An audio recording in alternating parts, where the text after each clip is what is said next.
Ladies and gentlemen, welcome back for another video. What we're going to be doing today is we're going to be doing an in-depth breakdown and reaction to the most recent AP poll for the top 25 that just came out. We have week 2 that just finished in the 2024 college football season. The AP poll just dropped going into week 3.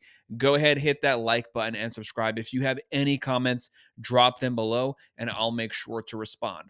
So we're obviously looking here at the AP poll that just recently came out today. We have a brand new top 25. There's a couple movers that make some sense, and there's a couple that to me were kind of head scratching. I don't really see what the poll was looking at with them, but let's get started out. So let's start out with number 1. So number 1, we have the Georgia Bulldogs at 2-0 from the SEC. They're coming off of a 48-3 win versus Tennessee Tech. They got 54 first place votes. I have no issue with them being number 1. They started out the year number 1. They do have a top 25 win versus Clemson. They started out kind of slow versus Tennessee Tech, but it was a dominant win. Carson Beck played great. They haven't done anything to get dislodged from that top spot as of right now. To move them, they either have to have a really bad game or someone basically has to have multiple top 25 wins where they have dominated. But as of right now, perfectly deserving of number 1. They are going to have a top 10 defense, a top 10 offense, and they're a top 3 talented overall roster. Coming in at 2, we have a brand new team, Texas Longhorns, 2-0 also from the SEC. They moved up one spot. So they moved up last week 4-3. This week they moved up 3-2. They're coming off of that dominant win on the road in the Big House versus the Michigan Wolverines. They beat them here 31-12. They did get 4 first place votes. Look for them to keep getting more. You can go look at my Texas prediction video, my Georgia prediction video, Buckeyes prediction video. I have Texas running the table or at most losing one game this season. They are a team that does play Georgia during the regular season.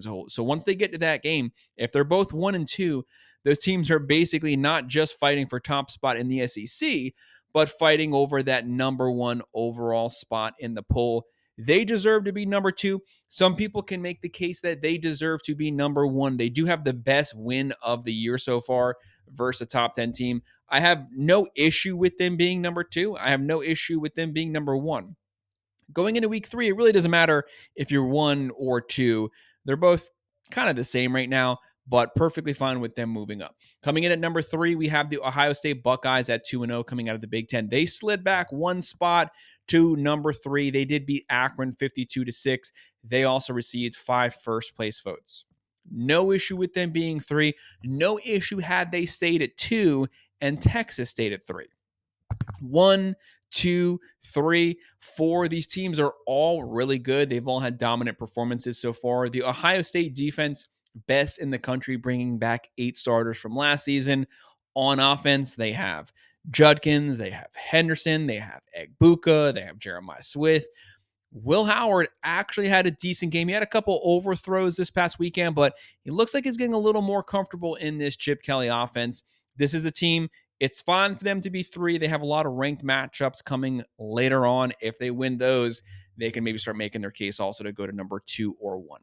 Coming in at 4, we have the Alabama Crimson Tide at 2-0 coming out of the SEC. It says here that they beat Western Kentucky. That was week 1. They beat USF was the final score, 40-something to 13. But in the fourth quarter, it was 14-13, and then Alabama scored 28 points in the fourth quarter. That was a bad game. Not impressed at all with Jalen Milroe in week 2 or the Alabama offense. They played like garbage. It's week 2. It's not a big deal, but it was the home opener at Tuscaloosa. They obviously looked really good week 1. Week 2 kind of took a step back. The season's still early. They're still getting used to Kalen DeBoer's system, and they might have got caught looking towards their SEC schedule coming up. Wisconsin, sting like that. And maybe they didn't take this game very serious. That's not a good thing. You know, USF played them close last season, almost beat them last season. They were really tied at halftime. They won it. That's all that matters. Had they slid back, I would have had no problem with them dropping down to 5 or 6 because some of these teams got penalized for playing not so good teams really close, but no one seemed to penalize Bama. It's kind of a double standard there. Coming in at number 5, you have the Ole Miss 2-0. They moved up one spot. They beat Middle Tennessee 52-3. They didn't hit the spread on that, but obviously they beat the crap out of them. They played Furman last weekend, run at 76-3. They haven't played anyone good so far. I don't have an issue with them moving up some spots. They haven't been challenged as of yet, but those challenges will definitely be coming later this season in their schedule. Coming in at number 6, moving up 3 spots, we have Missouri, 2-0 out of the SEC. So far, 5 of the top 6 teams are SEC. They moved up 3 spots. They beat Buffalo 38-0. They haven't given up any points, I don't think, yet this season. But you beat Buffalo 38-0. What did you really do to move up 3 spots? I think that's a little bit of an overreaction, but it benefits Missouri because they have the easiest schedule in the SEC this season. They could easily sleepwalk to a 10-2 season easily. And if you're already number 6 right now and you haven't even played anyone, I think that's a little too much right now. I would not put them at 6. This is a borderline 10 or 11 team to me as of right now. Coming in at 7, moving up 7 spots, the Tennessee Volunteers. They're 2-0 also out of the SEC, so that's 6 of the top 7. They beat Chattanooga week 1, 69-3, and they beat NC State, a ranked team, this past weekend. Obviously, they handled them easily in Charlotte. They jumped them up 7 spots. This is a Josh Heupel-led team. You have Nico at quarterback. You have Squirrel White, top 20 offense, top 30 defense, very well-rounded team. They can beat you multiple ways. They can beat you passing the ball, running the ball. They can beat you on defense. No issue at all with them moving up 7 spots here, but they did beat a ranked team, so that's fine. Move them up. But you have Missouri moving up, and they beat nobody for 2 straight weeks. You have Alabama played awful versus USF, and they don't fall at all, but the Buckeyes fall 1 spot for handling Akron. That doesn't make sense. Coming in at 8, we have Penn State. The Buckeyes fall. You have Missouri moving up for beating nobody. Penn State lays an egg versus Bowling Green. They beat Bowling Green 34-27, did not win the game till the end of the 4th quarter. They're 2-0, and they don't move up or fall back at all. Why? Why aren't they getting penalized here at all? I mean, you got to move them back. They have to get penalized at some point and put some of these other teams showing up every single week so far in front of them. They're 8. Number 9, Oregon Ducks. They keep sliding them back for barely beating teams, but it doesn't seem to matter to some other teams. Oregon 2-0. They moved down 2 spots. They barely beat Idaho week 1. It was a shootout versus Boise State, but they win at 37-34 on a last-second field goal. I don't know what's going on in Oregon. Last season, top 10 defense, top 10 offense. This season, their offense can't get first downs. Dylan Gabriel's not throwing past 5 or 10 yards. He's being very accurate, showing a lot of dink and dunk passes. They're not pushing the ball vertically down the field. The offensive line's basically getting no push at all at the line of scrimmage. This team is loaded. This is a top 5 roster, and their defense gave up 37 points. We know they'd be tested. Boise State, talented, they can throw. They have one of the best running backs in the country in Gentry. I think he's got 9 touchdowns so far through the first 2 weeks. They got to play better. I'm perfectly fine with penalizing them, though. They've played bad. They're not deserving of one of those top 8 spots. So till they get things right, and I think they will get things right, there's a playoff caliber team. I'm not panicking in any way whatsoever, but just show that product, show that improvement on the field. Coming in at number 10, we have the Miami Hurricanes, 2-0 out of the ACC, the highest ranked team in the ACC by far. They moved up 2 spots. They beat Florida week 1, and they put a beat down on FAMU in week 2. They look great in every facet of the game. They're going to have a top 20 offense this season, a top 20 defense. Cameron Ward is a potential Heisman candidate. You have Damian Martinez, you have Fletcher, you have Restrepo, you have George, you have Horton, you have so many playmakers. You have Arroyo. This team's loaded at running back, wide receiver, tight end, a top 10 offensive line, a top 10 defensive line. They look great everywhere. They're getting better every single week in this scheme. They deserve to be where they are. Coming in at 11, the USC Trojans, also 2-0 out of the Big Ten, moving up 2 spots. They beat LSU week 1, great win. And then week 2, they shut out Utah. What about the USC defense getting a shutout? Who would have ever thought you'd get Lincoln Riley and a shutout on defense in the same sentence? This team loaded at running back with Marks. You have Miller Moss. You have a great wide receiver room. And D'Anton Lynn, what he's done with that defense in the offseason, massive. This is a team that's kind of come out of nowhere, and they're showing they might be competing in the Big Ten this year. Coming in at 12, we have Utah. They dropped them 1 spot. They won versus Baylor without Cam Rising. He got knocked out second quarter. They won the game 23-12. You penalize them because they won the game with their backup quarterback and their defense played shutdown defense. I don't understand that. I don't see the point of dropping Utah. They won the game. Cam Rising supposedly is not hurt very seriously at all. They haven't said how long he will miss, but they said it's not serious. So he might be back the next game. I just don't see the point of penalizing him. But yet, number 13, Oklahoma State, 2-0. They've moved up 3 spots. They barely beat Arkansas 39-31 in double overtime. They beat Arkansas in their house, and they move up 3 spots. Good win versus Arkansas. Arkansas was not ranked. Arkansas won, 6 or 7 games last season? Yes, they had Bobby Petrino and Sam Pittman, and they were moving the ball. They gave up 650 yards of offense. And they barely won at home versus an unranked team, and we moved them up 3 spots. Doesn't make sense to me. I don't know why we're rewarding them for that performance. Coming in at 14, Kansas State, 2-0. They moved up 3 spots. They barely beat Tulane on a fumble run back for a touchdown. They won 34-27, but at least they weren't at home. They were on the road. Avery showed a lot of growing up. This defense is secondary, needs to work on their tackling. They were not tackling well at all. They need to get a lot better there. I think Kansas State and Oklahoma State are both good teams. They did not play well this weekend at all, but yet they got rewarded by each moving up 3 spots. Then you have the Oklahoma State Sooners, 2-0. We don't move them back at all. They barely beat Temple. I mean, not Temple. They barely beat Houston. Was it 16-12? At Oklahoma, they don't get penalized at all. They don't drop them at all, but yet Kansas State barely wins. Oklahoma State barely wins. We move them up. Utah wins. We move them down. Missouri beats a nobody. They jump up 3 spots. Oklahoma comes in, lays an egg. They don't get moved at all. Now, I am not complaining about Oklahoma. Brent Venables, Jackson Arnold, great defensive team, but that was an awful performance. We got to penalize you guys here. Number 16, LSU. They moved up 2 spots. They lost to USC and did not have a good game versus Nichols. They gave up 21 points. The game was close for a lot of it, and they moved up 2 spots. Come on. 17, Michigan, 1-1. They lost to Texas. They dropped them 7 spots. Perfectly fine with that. Some people were complaining that they should get thrown out of the top 25. Why would you lose to the number 3 team as the number 10 team and get dropped out of the top 25? Yes, they have a lot of issues, but if they deserve to be unranked, it's going to happen in time. The Big Ten has a very tough schedule. They have a lot of games coming up, a lot of really tough games. Oregon, Ohio State. If they don't deserve to be ranked, it's going to get there. Let it happen naturally. They need to work on their quarterback position. Shuffling in 2 quarterbacks is not going to work. If you have 2 quarterbacks, you have no quarterbacks. The defense got wore out, and Texas was just the far superior team. But we had them winning by a lot, so I wasn't surprised there. Coming in at 18, Notre Dame, 1-1. They dropped them 13 spots. Some people wanted them thrown out of the top 25.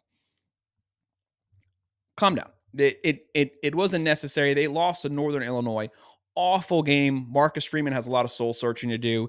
You have a great defense, Al Golden coaching them. They got wore out. What are they supposed to shut out every single team? On offense, Denbrock, great offensive coordinator. I've been saying it the whole year. Riley Leonard is not a good passing quarterback at all. 55% completion percentage guy for his career. He's going to average about 50%. That's pathetic. That's not Division I football. He just can't run all the time. He's never been an accurate passer. He's not just going to step up this year and start throwing accurately. It's not going to happen. He is what he is. He's not an answer to anything. He's not a playoff caliber quarterback. Can he get them to the playoffs? Yes. But they basically need to win every single game forward because this is not going to be some great loss that they have. They must finish 11-1. If they go 10-2, they have no conference championship. They're not going to make the playoffs this year. I said that in my Notre Dame prediction video. The most they can lose is 1. They have a very easy schedule, but USC and stuff like that's looking like it might be pretty tough. USC is scoring some points. They're playing defense. Notre Dame, if they lose that one or any other game, they're probably not going to make the playoffs.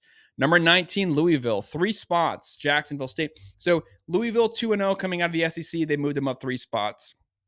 I'm fine with that just because where else are you going to get that win?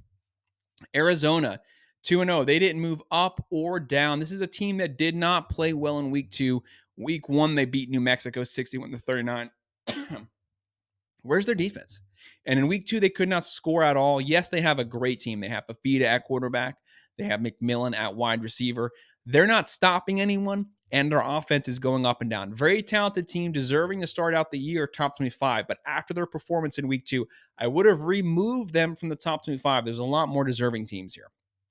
Coming in at 21, Iowa State 2-0 out of the Big 12. They beat Iowa 21-19. No issue with them being ranked. They basically swapped with Iowa.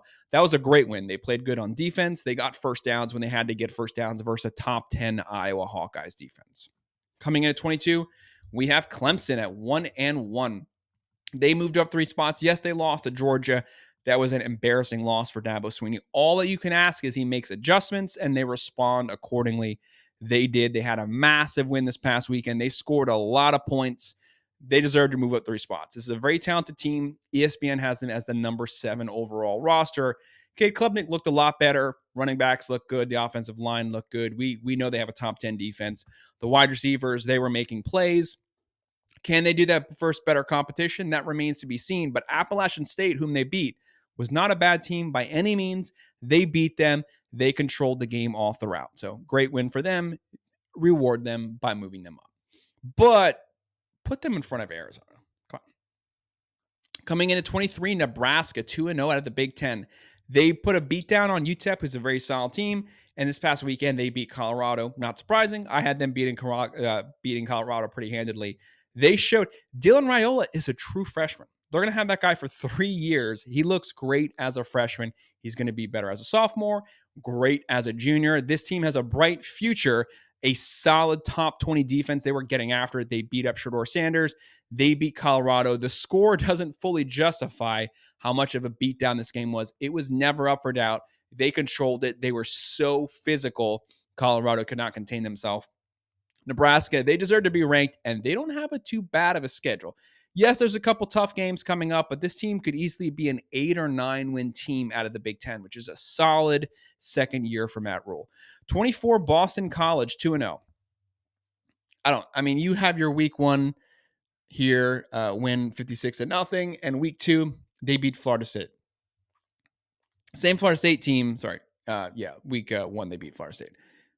You have a Florida State team that just lost to Georgia Tech, lost to Boston College. They're 0-2. I wouldn't put too much into that win as of right now. I'm fine with them being ranked in the top 25. Seems like a little bit of an overreaction to the Florida State win. I think we're treating it a little too much. Georgia Tech beat Florida State, and then they turn around and they lost this past weekend to Syracuse. Number 25, NIU, 2-0, beating Notre Dame 16-14 in Notre Dame. Reward the MAC team for coming in and beating a top 10 team. I think that's awesome. Are they going to finish the season there? Probably not, but a great win. One of the best wins of this season. Only 2 teams have top 10 wins, them and Texas. So bring them into the top 25. Teams just missing out, Illinois. They can make a case for being ranked. They did beat ranked Kansas. I would put Illinois in way over Arizona. They have a better win. They have a top 25 win. Arizona has nothing. Then you have Boise State. I would have had no issue with them being ranked last week. They lost to Oregon. They've played competitively. They almost beat Oregon, which would have also been a top 10 win in Oregon. The Aggies, let's be serious. Give them 1 or 2 more weeks where they have to win, then bring them back in. Memphis can make a case. Iowa, they lost, so put them out. They'll probably come back in later. Kansas, they're going to finish the year ranked. If you're a Kansas fan, don't worry. They will come back into the top 25 soon enough. They're a very good team. Did not play the best on Saturday, but they played pretty sloppy football. Vanderbilt, no. South Carolina, great win versus Kentucky. Do you deserve to be ranked? No. Liberty, their schedule's garbage. Wisconsin, why would you rank them as of right now? UNLV, 7. North Carolina, no, they lost their quarterback. California, strong win versus Auburn, but not worthy to be ranked just yet. BYU, UCF, who could get up there. TCU, who could also get up there, both of those later in the year. But that's our breakdown of the new AP poll top 25. Go ahead, hit that like button and subscribe. If you have any comments, drop them below, and I'll make sure to respond. And all season, we're breaking down the spreads, money lines, and the over-unders for every college and every NFL game.